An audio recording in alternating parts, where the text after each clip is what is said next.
You're listening to Let Me Tell You Why You're Wrong.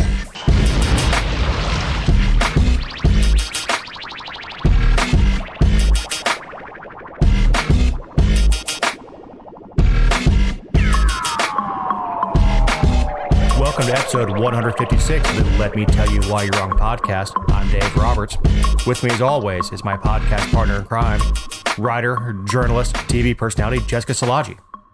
Hey, Dave. How are you doing? How was your week? My week was fine. How was your week? Not too bad. It was warmer up here, stormy. I don't know, you got some storms down there too, some good ones. Yes, it's rained all week, and it's supposed to rain all of the next week, like this coming week when this drops as well. I'm kind of over it. It's depressing. You're over it, huh? Yeah, I mean, well, one, like, the dogs get filthy when they go outside in the mud because they never just walk and go do their business. They, like, sprint and go through the biggest puddles seemingly on purpose. Well, of course. Right. So there's that. And then it's just depressing. It makes for bad hair days. Oh, God. We're going to go ahead and put Jessica as a no on more storms. Yeah, that's what they say. Never pray for too much rain.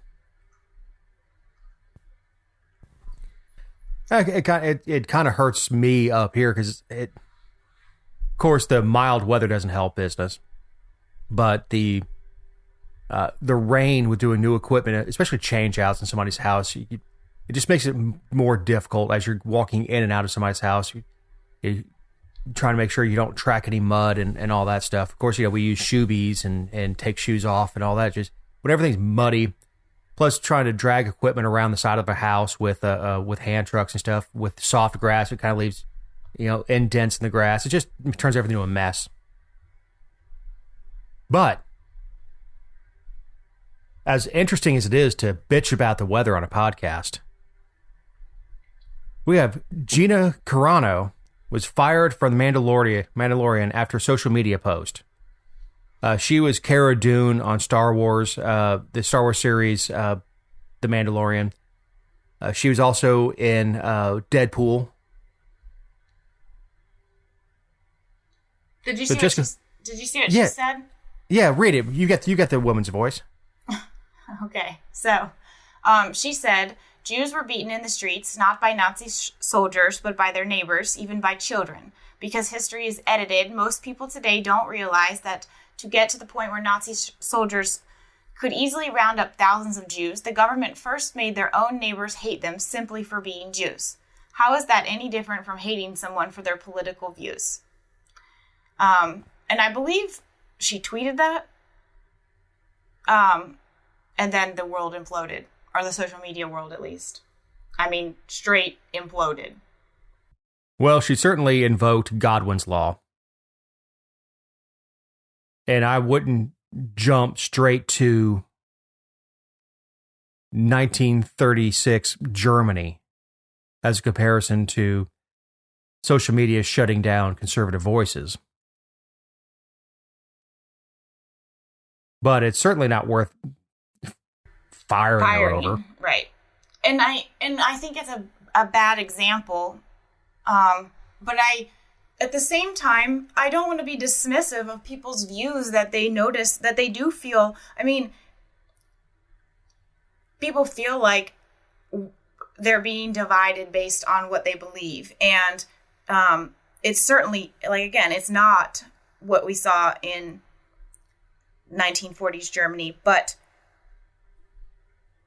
to imply that we should just ignore her opinion completely because she used a bad example, or she used a severe example to try to make her point, that it is such a big problem right now. I don't really think that's right either. No, it's not. She used a little too much hyperbole, but she has a valid view, and of course, the public outcry spurred the pound fire Gina Carano hashtag to trend. Man, I do like her. I mean, she's she's a former MMA fighter. I don't know if she still fights or not. That's coming over in acting. I mean, she was perfect for that role. She was perfect in the role in Deadpool. Here's the thing: if I don't take Tom Hanks' opinion, I'm not going to take hers. I just don't care. And they're both entitled to their personal opinions. But she also knows that she works for damn Disney. Oh yeah, well, sure, and I guess there's an element of personal responsibility that, you know, when you are a quote star and you're representing a brand and things like that, it's the same as when we, you know, even though we're not speaking on behalf of our employers, perhaps we could make them look bad. I mean, I get that, but I mean, if you don't, why don't you just why can't people just ignore it? Scroll past. Why does it have to be a call to action every time? Well, no, the cancel culture pisses me off. What does anybody care? Why am I supposed to ignore the political opinions of the players on sports teams? I'm supposed to ignore that and just enjoy the game. But as soon as she spouts off with something that doesn't toe their political line, it's fire her. And then they did. And they did. Lucasfilm spokesperson in a statement on Wednesday said that Carano, however she pronounced her name, is not currently employed by Lucasfilm, with no plans for her to be in the future. Nevertheless, her social media posts denigrating people based on their cultural and religious identities are abhorrent and unacceptable. I don't think she denigrated anybody. No. I mean, she wasn't identifying with Nazis. She was comparing the state or using political opinion to cause abuses, and it is a lesson to keep in mind with history, is watch for things like that. Watch for political division, because it's a very successful over time tool to control the populace, is make them believe there are differences between them that don't exist, or exploiting the cultural differences when, you know, we're more or less in it together. You know, when you look at Bosnia and Kosovo, the Serbs and Croats were friends before leaders after the fall of communism decided to stoke differences. But you had neighbors who they barbecued together, their kids played together, they all went to the same school, and then these leaders popped up and said, "No, you're different from them. You're better than them," and that's how it works, is inflating egos. Is you're better, and we do hear that from the left, is we're more educated, we're smarter than you, we have bigger hearts than you do.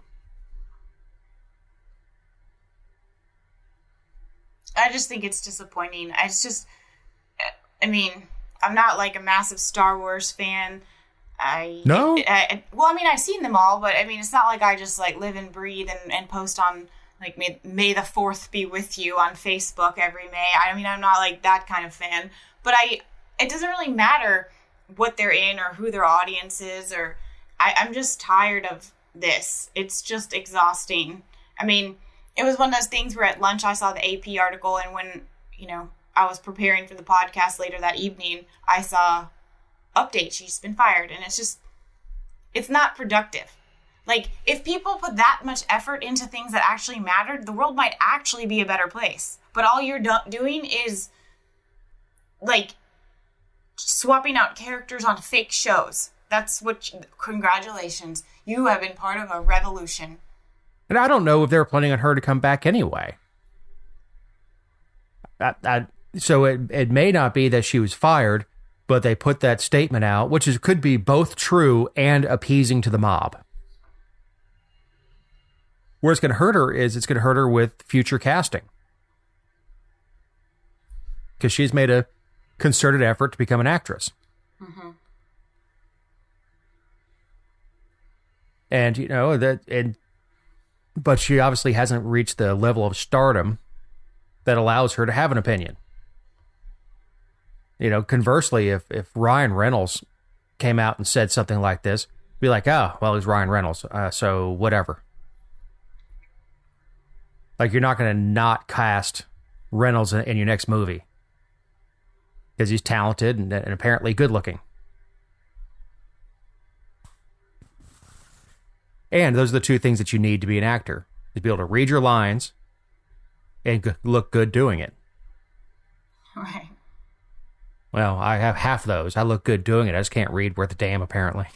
Well, as evidenced by this show, week after week. Yeah, week after week. Of course, I don't have anybody editing me out. I can't just go, all right, cut. We're going to redo that one. You could, but I think Eric would say, sorry, you can only get 3 mess ups a show. Or he would just beep it, and bleep it and make it sound like you were just swearing up a storm. Don't give him any ideas. It'd be funny. So, Jessica, where the the weed?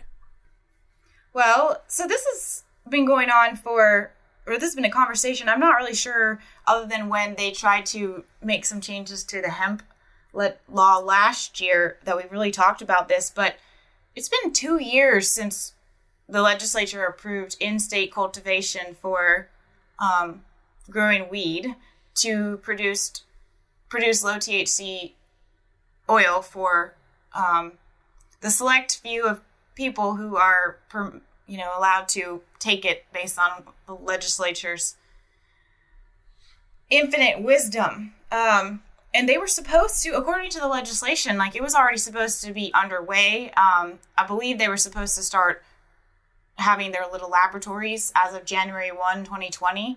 And here we are in February 2021, and they still haven't even awarded the contracts to the businesses who think they're eligible.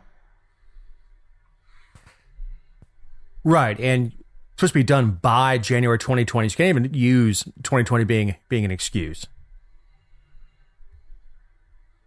There were nearly 70 businesses have submitted application proposals to produce. So we've got this beautiful law as the best that we could get passed. And no one has lifted a finger to actually put it into place. Well, we created that Georgia Access to Medical Cannabis Commission, which took them forever to appoint people to it, and then it took them forever to appoint an executive director, which I think they finally did in maybe September or August, September, maybe October of 2020, which is still ridiculously far behind. But we have this commission that's supposed to be charged with putting all this together, and I don't see anybody shouting on the sidelines trying to shuffle this down the parkway to get it to reality. And so people are still, especially during the pandemic when it's not easy to just hop on a plane or go wherever you need to go to get things. Really? No one involved really wants it. Obviously, the folks that voted for it, a lot of them who voted for it, just wanted to be seen voting for it. But of course, you have as champions. You have Gravely, who's a champion of it. But I don't think that the speaker, lieutenant governor, or the governor are really motivated to make this happen. Well, we know Jeff Duncan isn't, because he tried to kill it. Right. So with the leadership not exactly being supportive of it, they just have no motivation. If this was to add extra gravy onto his pork chops, damn Ralston be all over it. Dave. But I have no idea what the opposition to having medical cannabis oil is. It helps people. Well, that too, but I don't know. There's no logical debate against it. every time I hear, well, marijuana does this, we're not even talking about smoking weed. We're talking about a derivative that's used as a medication. You know, these folks that are anti-marijuana, I say, well, you want to go do a line of coke with me? Of course not. You want to go get your mouth drilled without Novocaine? Well, hell no. Novocaine is a derivative of cocaine. That's why cocaine is Schedule 2, because there are medical uses for it. Same thing with amphetamines. There are medical uses for them. But they act like Jesus himself is going to come back and smite us all if somebody with cancer gets a little relief from something that you've deemed as an evil plant.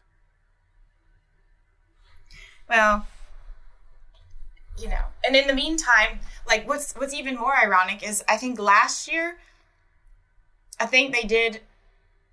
Well, actually, you know what? I will take that back. Last year, I think they proposed some additional conditions to add to it, but I don't think they ever gained final passage just because, you know, they adjourned and then went to the summer, came back in the summer, and were pretty much doing all things COVID. So, but there are bills this year to add additional conditions to the list of approved, you know, people who can have it in Georgia. And so we're adding people to the pipeline and giving doctors more leeway as to what they can prescribe it or prescribe it for. And we don't even have it in place, and nobody's worried about that. Right. Yeah, you could add anything. You could add the common cold to it, but if you can't get it, it doesn't matter. So, yeah, everybody wanted to be seen as this champion of the sick and vote for it, but no one actually has a motivation to actually make it happen. Hey, I like your last note on this one. We were supposed to be knee deep in the devil's lettuce by now. Well, it's true. I mean, we would be what? I mean, I don't know. I've never grown my own weed, so I don't know how long it takes to grow. But I mean, it's been 14 months. I feel like we would have been cranking along by now. No? It's a weed. Mm-hmm. Yeah, it grows pretty fast. Yeah. That's why we say if hemp wasn't treated like an illegal substance, the farmers down in South Georgia could have recovered much faster after the storms came through. Because it grows so much faster than replanting trees. Hemp is a great product, and I know this is a totally different thing, and I hate to use it in the same conversation, but that's what how the lawmakers treat it. But yeah, the politicians, they are numerous, but not good for much. So this is a good time to remind you that these are our opinions and not those of anyone not appearing on the show or any respective company for which we may work, own, or otherwise associate ourselves with on a regular or irregular basis. Amen. And then, it's hard for me to say it doesn't represent Dr. Cool. I mean, I wholly own it. But just in case. Just in case. You can't sue Dr. Cool for my opinions. It's funny. Not yet, at least. Yeah. Last week in the Georgia legislature. I hate them. I hate them so much. But you miss them when they're not in session. No, I don't. I don't. So moving along through the process of HB 127, this bill establishes a provision for which law enforcement agencies could request that wireless service providers turn over location information for a device on a particular user. Okay, so were you on the show a few years ago? I think it was 2018 or maybe it was 2019. The legislature proposed a bill. No, I don't think. Actually, it might have been before that because I think Josh McCoon did it with Renee Unterman. But anyway, there was a provision that allows the GBI to request our data from our cell phone providers with a subpoena. So, I mean, for various reasons. But then there's a protection clause in there that says, like, if I call Verizon and say, hey, did you give my information to the GBI? They are barred from confirming one way or the other. Okay. So this is building on that code section, because you know how they do. They do the whole, well, this is already in, this is why any bad legislation is not just bad, it's absolutely awful, because when they come back around to expand it or broaden or do whatever they are going to do, they say, well, this is already on the books, so we're just adding to it, or this is already a provision they have, and so we just want to give our folks a little more flexibility. That's what they say in committees. So this is them giving law enforcement a little more flexibility. A little more flexibility, huh? Yeah, so the provider wouldn't even be able to say no, which is crap, because, I mean, we've talked about how Apple and who else? Somebody else did something where they refused to provide, encrypted data and things like that. But anyway, the provider would have no say in it, and they just have a nice little clause in there that says law enforcement shall not request information except in the event of an emergency situation that involves the risk of death or serious harm, which, I mean, that's pretty darn broad. It is. Oh, man. A risk of death or harm. It's anything. So the situation that we all have in mind is something like 24. We're on the clock. Millions of people are going to die. We've got to find where this guy is. Isn't this already accessible with a warrant? I guess what they're trying to, I think what they're trying to circumvent is time.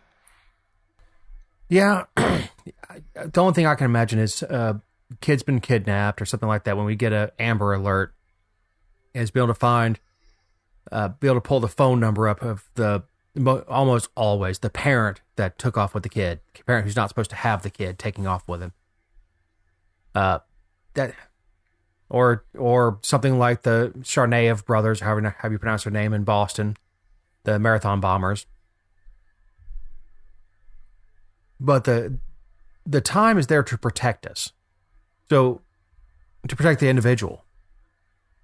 So yeah, all this information is available by warrant. You can subpoena bank records. You can subpoena phone records. You can subpoena all that stuff. But there's a burden of proof before a judge is going to sign off on it. At least we hope there is.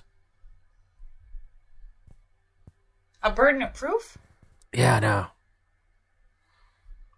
Is this, No, it's not for phrase burden of proof, but you can't just go to a judge and say, yeah, we'd really like to know what Jessica Szilagyi, where she is. Right.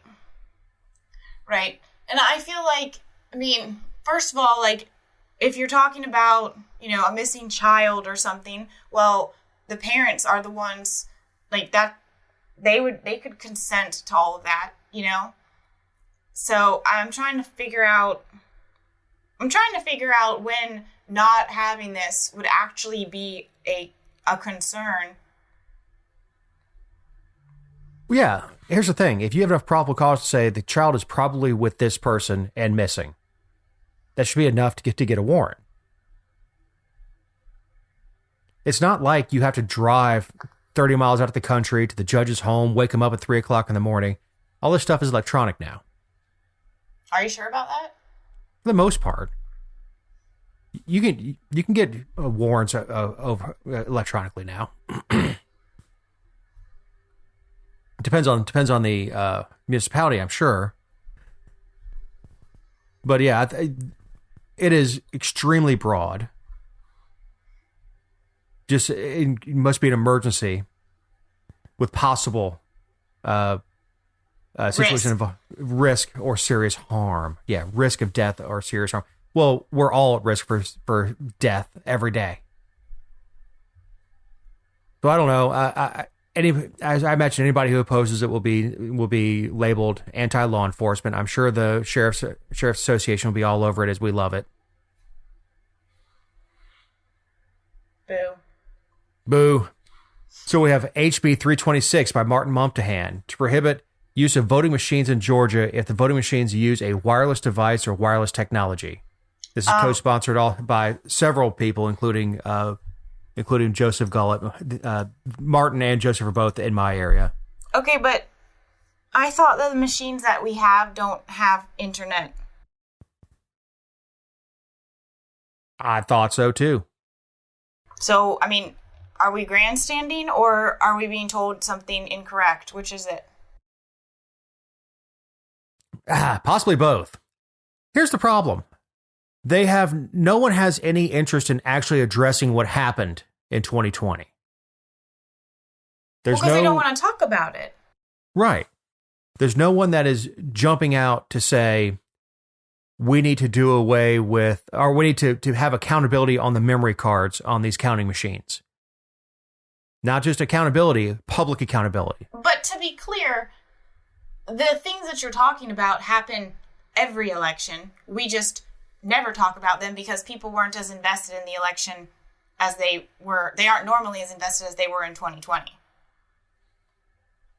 You think that's the first time we've ever been not sure about memory card locations? And do you think that we don't, if everybody had to count twice, that they would get the exact same number every single time? There's no chance in hell.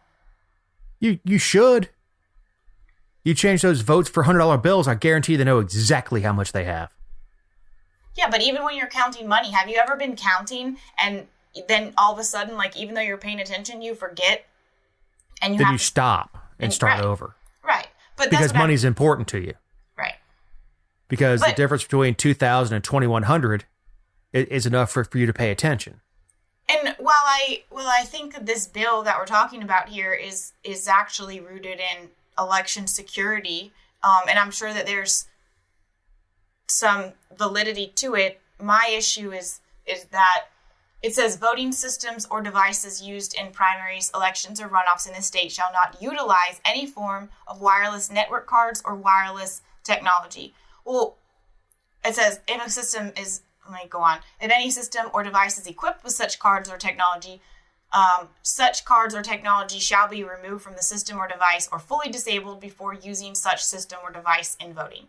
Okay, so here's the thing. First of all, we spent $100 million on new voting machines. Like that's the bond we got and sent to the Secretary of State's office for all these machines across the state. We spent a boatload, and nobody even worried about this or considered it or wanted to put it in the RFP or anything like that. So we're not getting new machines anytime soon. So you're either going to have to spend a fortune to disable all these, because if it's like anything, I mean, heck, you can buy a podcast mic now that has Wi-Fi capabilities and a printer that hooks up to the internet and a camcorder that has those types of capabilities. Like everything is Bluetooth and could be connected to something somewhere. So to say that it has to be fully disabled, who's going to do that? You're going to bring in the people who all these bills that we have pending. You're going to bring in the experts from the companies that we supposedly don't trust, supposedly, allegedly, whatever you want to say. Those are the people that are going to come in and resolve these issues. And then they're going to say, yep, it's disabled. And we're going to say, okay, thanks. I don't know, man. This does not address the primary problems that we've had. It's accountability. No, we talked about the ID law, about having to send a copy of your ID with your ballot. That's not going to solve the problem. No one's actually interested in solving the problem.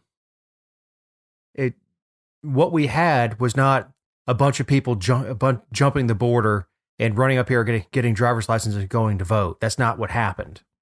Primarily, the sources of fraud that we see in elections are vote harvesting, which is old as time itself, and this problem where we discussed where they don't know how many machines they have, they don't know how many memory cards they have no idea. If at the end of the night they say, okay, we've got 57. That's how much we must have started with. They have no idea. Where they find stuff appearing out of trunks, out of people's pockets, all that stuff. So there's no concerted effort to address that, but this stuff sounds good. In their defense, and we could probably do a whole show on bills that have been proposed for voting on both sides of the aisle, and I'm not sure that any of them are even going to really get. My understanding is that this is going to go to. They'll pass something super mundane, and then it'll get held up in the Senate, and they'll go to conference committee, and then do what they always do and throw a bunch of crap in at the end, and then say, we passed comprehensive reform on, voting in Georgia, blah, blah, blah. Cool. And then when the Democrats take the House in a couple years, they'll change it all back. Right. So we have 342, plumbing advertising. I can't remember who they did this before, or what industry they did this with before, and if I were a good podcast co-host, I would have looked it up. But a couple years ago, they did the same thing where they said, if you are in a certain industry, you cannot send out mailers or advertisements or solicitations saying that you are,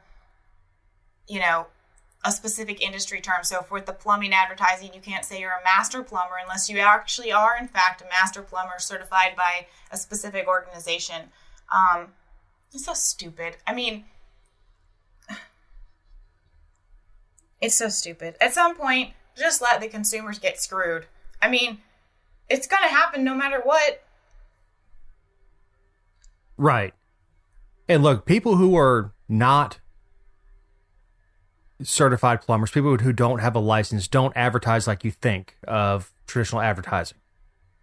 But what they do is they go out and they create Facebook pages and stuff like that. And I see unlicensed guys in my industry all the time that go out and advertise, and I do what was the advice from the first story, which is scroll past. And look, if you hire, guy who we call Buck in a Truck or Side Job Bob, come and work on your house, it's on you. Buck in a truck, hey? Yep.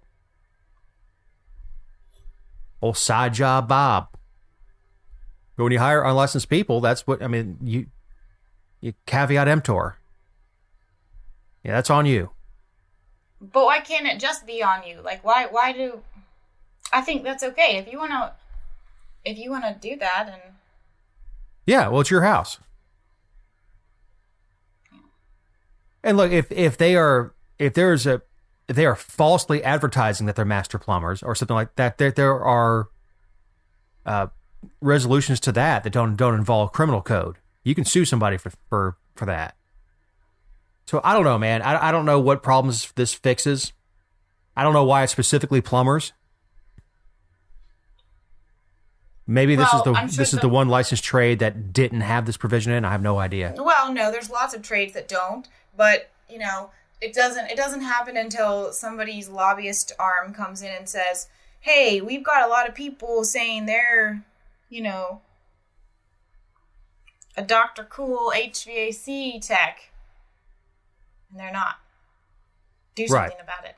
And the pipe fitters union does have a pretty big lobby arm, and so does this. But like I said, I don't know why specifically plumbers. Maybe that's the easiest thing for someone who doesn't have a license to go out and do. You got to kind of know things about electricity. You kind of have to know things about how HVAC works to work on it. Plumbing, doo-doo rolls but downhill, paydays on Friday, and never bite your fingernails. No. Well, those are the rules of plumbing. So, staying on the Martin train, we have 366. Change to state motor vehicle enrollment. Instead of enrolling unless they decline it, it would motor voter law. It would would not enroll unless they affirmatively state and sign. Which I think this passed back in 2002, I believe, maybe 6. Somewhere in there. Before 2010, I can tell you that much. also under Democratic rule, I believe. And it's, when you go renew your license or get a new license entirely, or whatever you're doing at the Department of Driver Services, you're automatically registered to vote. And this would change that provision to say, nope, you've got to opt in and you've got to sign on the line saying, yes, please register me. Which, I mean, I don't really know how I feel about it. I don't think I am super opinionated one way or the other on it, but I lean towards, yeah, you've got to opt in, because I feel like I don't think the government should just do anything for you except leave you alone. Right. No, I really don't have a problem with the legislation either. Yeah, I've stated many times, I think voting should be more difficult. I think it should take a little bit of effort. Obviously, the implication is the DMV doesn't have a way of separating who is eligible to vote and who's not. Right, and that's on the Secretary of State's office when it gets to them to check and recheck, and it's unclear as to whether or not they're doing that. On a side note of that, I did see where Raffensperger put an op-ed in USA Today, I guess Friday, and said that they have overwhelming support for securing elections. No buddy, no. Oh, good God, he's so insufferable. But is he still trying to bail out the Titanic on this thing? I don't know. I thought he jumped off the boat the week after the election. I feel like he was noticeably absent from just about everything. But well, I think he's dead man walking. Mm-hmm. At this point, the best thing he can do would be to step aside in 22. He won't. Does he still think he's got a chance at the governor's mansion? I mean, I know you and Brad hang out on the weekends and drink beer and swap stories. But, you have to wonder, does he really believe he's got a chance at 22? I say the same thing about Kemp, and not because I think Kemp's done anything horribly wrong. He is a victim of circumstance with a lot of this. I do blame him for things like Kelly Loeffler, for picking somebody so unlikable and totally unqualified to run for office. She didn't have what it took to run for office, and he did it because she's rich, and he did it because she's a woman. Well, and he paid the price for it, so. Well, he may in 22. So yeah, I don't have a problem with this one. I think it's a decent law. Yeah, you should have to put some effort into registering to vote.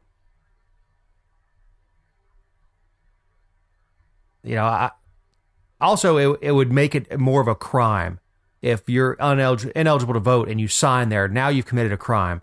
Your defense could be before that, well, I didn't know. I mean, they registered me and then they started sending me stuff. I didn't know I couldn't vote. So, I don't know. HB 372. I know that's a great way to end a segment too. I don't know. Rick Jaspers. Defining gender. Gender means a person's biological sex at birth and shall be recognized based on a person's reproductive organs at birth. Okay, Jessica, on a solution looking for a problem. Well, a solution looking for a problem, I don't know if that's necessarily true. I mean, we've had this conversation about, what's it called?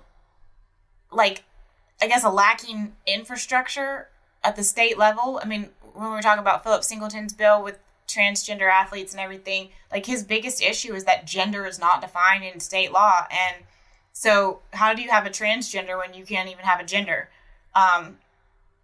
So I think it's kind of entertaining that it's taken us this long to get here. Of all the things, I mean... It was never a question. Well, it is now. I mean, it was fairly simple to identify. I mean, a little easier on some than on others. But it's pretty easy to identify at birth. Yep, that's an outie. All right, that one gets blue. That one's an innie. That one gets pink. It's just not that. It's never been a thing. I don't know. Defining gender, I don't know. I mean, I guess this is the stuff you have to do. I don't know. It's just stupid. It's stupid that we're having the conversation. That this needs to be brought up to the General Assembly.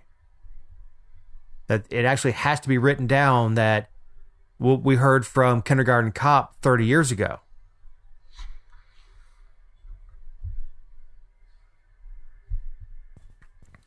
So I don't even know if there's any real opposition to that one. I mean, it should be one that they could, if they decide to pass, it could be done in like 2 minutes. Yeah, you underestimate that. I know. No. I said should.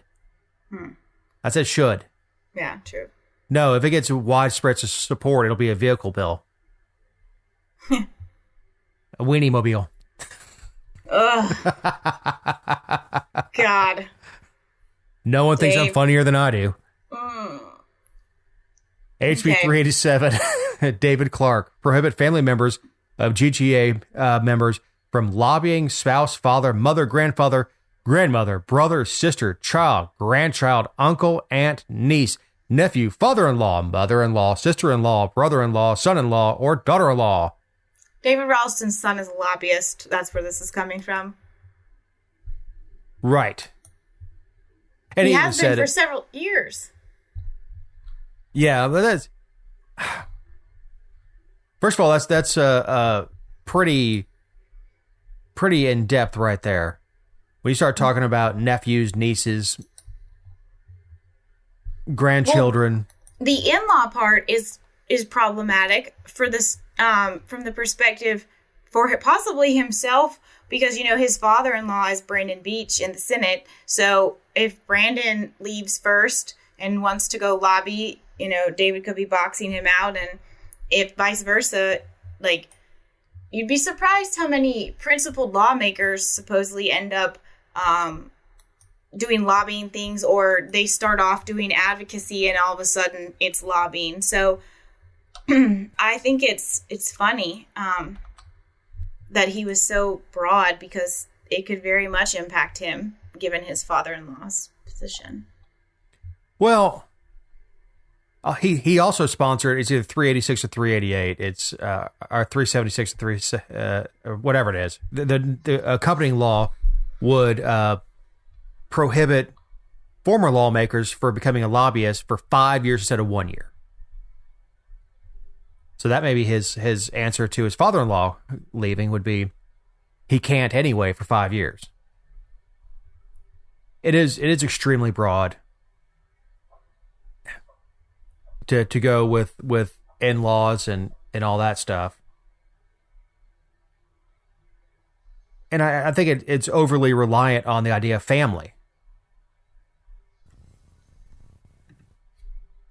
Because, I mean, your buddy that you grew up with, you've got, I mean, you're never going to get lobbying out. It's never going to happen. No, this is another example of how you can't legislate morality. I mean, you just can't box it out. It's also dead. The fact that his name on it, it's dead. Yeah. He's trying to make the speaker look bad. I don't know. I don't think he needs any help. No. If you want the speaker to look bad, let him talk.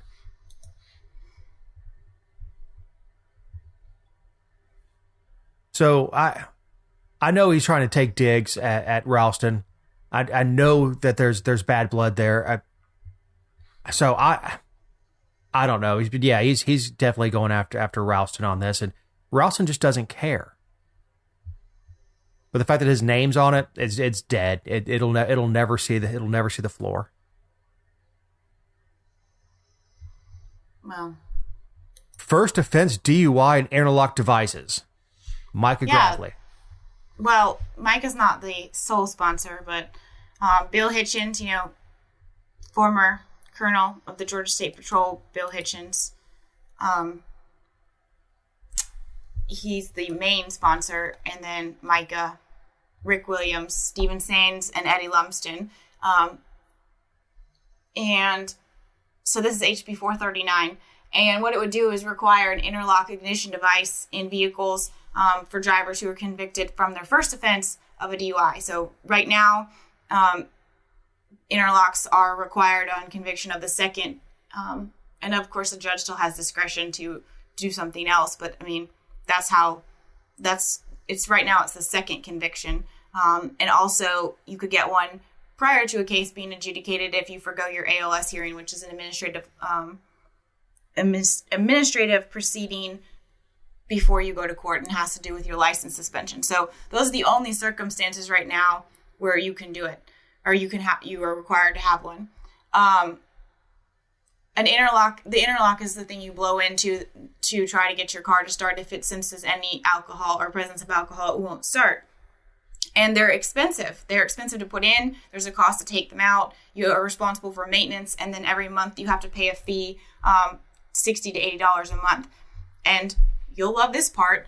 The Department of Driver Services currently has a list of approved devices that are allowed, and then a list of approved vendors who install and maintain those devices. So I'm sure you're going to be blown away to learn that a lot of these companies were making donations to the people who are carrying the bill and other lawmakers who are influential in the process. They made donations to them in the last 6 months. So anyway, what the bill does specifically with the first conviction of any DUI that's alcohol related, obviously this doesn't apply to marijuana, but or other drugs, but is if your license is suspended, you'd have an interlock device on your car, and you'd have a limited driving permit after 180 days, so 6 months. So that'd be $200 to install it, $60 to $80 a month for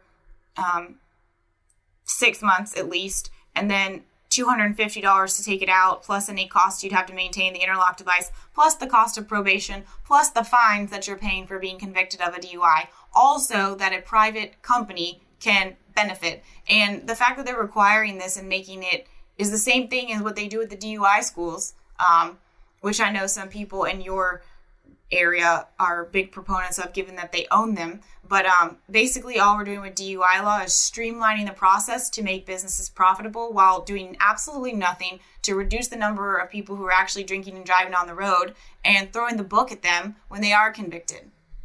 Because the people who are convicted, by the way, usually have a public defender if they're not in a good circuit with a decent public defender, or they don't have an attorney at all and they just plead. So if they can't afford an attorney or they don't know any better, now they're saddled with this too. It's ridiculous. No, DUI is primarily a poor man's crime. I mean, absolutely, it's a poor man's crime. And look, I don't know if these devices are going to help anybody. But yeah, the fact is they're not getting it from the state. They're not going to the local, I don't know, state patrol office and having it installed. No, and look, and you and I are both for privatizing almost everything. But yeah, this is big business, and there is no desire to actually end drunk driving. It's too much of a moneymaker. In fact, when DUIs went down, they came up with the super speeder thing. Like, damn it, we're losing way too much money. These guys aren't drinking and driving anymore. Well, what are we going to do to make up for that? Okay, well, let's put it in the super speeder law. I understand the intent, and I appreciate, especially in rural Georgia, where when people do lose their license, I appreciate that they can get a limited driving permit with this device and continue working and things like that. It does allow people who made a terrible but honest mistake to not lose everything over it. But just like private prisons, private probation, anytime the DUI schools, anytime you outsource anything like this, it turns into profit over any type of absolutely legitimate punishment or reduction. Well, we've talked about this with private probation, private jails. We shouldn't be using the penal code as a profit driver. Then there's no incentive to reduce the number. Right. Plus, they slay you. If you were to vote against this, they would just absolutely slay you that you want babies and kittens to die. They would absolutely just eviscerate you if you came out against this. So we have Sandra Scott, who wants to declare racism a public health crisis. Oh, Sandra. So this is just a resolution. It's not even, I mean, it's just a resolution. And most of the things she sponsors goes nowhere. Well, but, so, even if you're a firm believer that racism is a public health crisis, her reasoning for why it is doesn't make sense to me. So she says that it's the lack of hospitals, lack of grocery stores, and the lack of access to viable medical care. That's what's taking a toll on some Georgians. Okay, well, I live in rural Georgia. I don't have access to a good hospital. I don't have private insurance in my company or in my county. I have to buy like some government garbage if I want insurance. And the grocery stores, like, we got some decent grocery stores, but because of all the things I mentioned before, the medical care is lacking. And I'm white. Are you? Yes. Look, the other stuff that she went in, that heart disease, that is heart disease racist? That apparently black women are so much more likely to die, or heart disease is the number one killer of black women. So now heart disease is racist. Well, and there's the numbers about maternal mortality in African American women, and those numbers are correct. I mean, they do have a much higher rate, but there are other factors that go into that, including like sheer numbers of the number of children being born, and then when you consider rural areas versus urban areas, I mean, there's so much more that goes into it just than the face value of lack of care and lack of grocery stores. And well, when you look at numbers like that, it reminds me of a line in Don Henley's song, "The Garden of Allah." It says, "There are no facts, there are no truths, just data to be manipulated. I can get you any result you like. What's it worth to you?" So, yeah, absolutely. That raw data is useless. Now, is it a problem that that inner city has access problems with getting to a grocery store? Sure. But that's not a government problem. And a lot of that is starting to go away with the influx of money into the inner cities. You're not but a short bus ride away from a grocery store.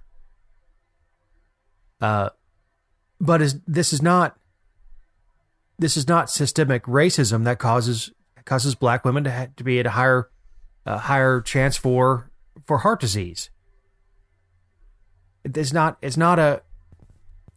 not society deciding that you should die earlier, or she quoted that black people are more likely to be killed by police while unarmed. She's quoted all these things, but she doesn't. Oh man, besides having the worst bangs under the Gold Dome, which apparently I just came way out of the closet on that one. She's a human pander machine. she does do a lot of pandering. And for that, the people of Rex will continue to elect her. Because when it comes time, and she'll go, well, look at all this. Look what all I did. All we're doing is we're waiting to flip this state blue. As soon as we do, look at everything I can do for you. Look at all these pieces of legislation. Which, if I were running the Republican Party in Georgia, I would take all of her legislation and put it on a flyer and go, this is what you can get if it turns blue. It's not true, because most of the people even in her own party would look at her as like a nutcase. Well, Jessica, as we're starting to tick down in time, did you want to get to your closing thought? It's very provocative. Sure, yeah. And keeping in line with strippers and porn that I'm always writing about and talking about, I wanted to mention Larry Flint, who died last week. He was 78, so I mean, I guess it was his time to go. But, he was the founder of Hustler magazine. But more importantly, he was a champion of the First Amendment because he was just out there in public about everything before it was cool. And you know, I don't know if do you know who he is? Do you know anything about him? Are you baiting me? Yes, I know. I've been to the courthouse where he was shot many times. Okay, so I was gonna say, you know, he was from, like, he was in Georgia when he was shot. What was it, in the 70s, by a white supremacist and all that stuff. But he was just a champion for the First Amendment and was one of those people who did something that obviously made him a lot of money, but was unpopular, and it was for the right reasons, and so I can respect that. But I also want to say one quote that, well, it's not really a quote, but he called him himself a self-appointed arbitrator of political hypocrisy and a born-again Christian, and he would always say that he hustled for the Lord. And so, you know, bless him. May he rest in peace. Yeah, well, look, he never deserved to be shot in the back, and being a paraplegic probably shortened his life a good bit, because just living in a chair is not good for you. As you can imagine, having a bullet in your spine is not not the marker of health.